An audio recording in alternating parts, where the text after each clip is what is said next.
Hey everyone, welcome back to our channel app tutorial. On today's video I'm going to show you how to log out of Messenger. It's very quick and easy, so let's get started. First, open the Messenger app on your phone. If you don't have the app yet, you can get it from Google Play Store or the Apple App Store. Once you do that, give your login details and sign in.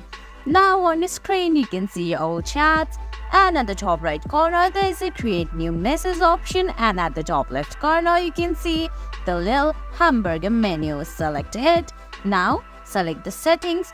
Here you can see you can't find that logout option. Well, all you have to do is open your preferred web browser and sign in. Now at the top right corner, tap on the menu and scroll down, then go to settings.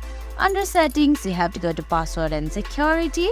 Once you do that, you can see where you're logged in. Select the device and make sure there's Messenger app under it. Right beside that, tap on the three-dot menu and select Logout. Now all you have to do is go back to Messenger and you can see you've successfully logged out of Messenger.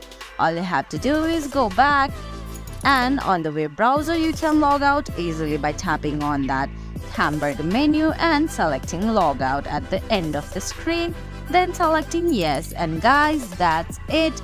That's how you log out of Messenger on your phone. I hope you found this video helpful. If you did, please give it a thumbs up, leave a comment, subscribe to our channel and hit that bell icon. See you in the next video. Thanks for watching.